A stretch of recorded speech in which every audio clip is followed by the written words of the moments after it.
ಈ ಒಂದು 20 ರೂಪಾಯಲ್ಲಿ ಸಿಗೋಂಥ ಆಹಾರ ಹಲವಾರು ಗಟ್ ಹೆಲ್ತ್ ಈ ಸಪ್ಲಿಮೆಂಟ್ಸ್ಗಿಂತ ಅದ್ಭುತ. ಎಷ್ಟೊಂದು ಜನ ಸಾವಿರಾರು ಗಟ್ಟಲೆ ಖರ್ಚು ಮಾಡ್ತಾ ಇರ್ತಾರೆ gut health, digestive health improve ಮಾಡ್ಕೊಬೇಕು, ಆ ಮಾತ್ರೆ ಈ ಮಾತ್ರೆ ಅಂತ.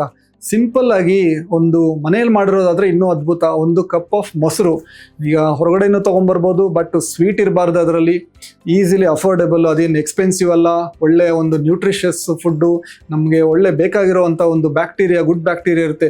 ಹಲವಾರು ಈ ಪ್ರೋಬಯೋಟಿಕ್ ಸಪ್ಲಿಮೆಂಟ್ಸ್ ಇವೆಲ್ಲ ತುಂಬ ಎಕ್ಸ್ಪೆನ್ಸಿವ್ ಇರುತ್ತೆ, ಎಷ್ಟೊಂದು ಜನಕ್ಕೆ ಕೆಲವು ಸೂಟ್ ಆಗೋದಿಲ್ಲ.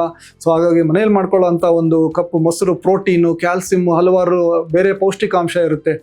ಇದು ಒಂದು ಮಿರಕಲ್ ಕ್ಯೂರ್ ಅಲ್ಲ. ಕಪ್ಪು ಮೊಸರು ತಿಂದ ಅಥವಾ 1-2 ಗ್ಲಾಸ್ ಮಜ್ಜಿಗೆ ಕುಡಿದ್ಬಿಟ್ರೆ ಎಲ್ಲ ಡೈಜೆಸ್ಟಿವ್ ಪ್ರಾಬ್ಲಮ್ ಹೋಗಲ್ಲ. ಬಟ್ ಕೆಲವರಿಗೆ ಈಗ ಅದರ ಒಂದು ಪಾರ್ಟ್ ಆಫ್ ಹೆಲ್ತಿ ಡಯಟ್ ಥರ ಡೈಲಿ ಒಂದು ಕಪ್ ಅನ್ನೋದು, ಅದು ಕರ್ಡನ್ನು ತೊಗೊಂಡ್ರೆ ಯಾವುದೇ ರೀತಿಯ ಒಂದು ಗಟ್ ಹೆಲ್ತ್ ಸಪ್ಲಿಮೆಂಟ್ಸ್ ಅನ್ನೋದು ಬೇಕಾಗಿರಲ್ಲ.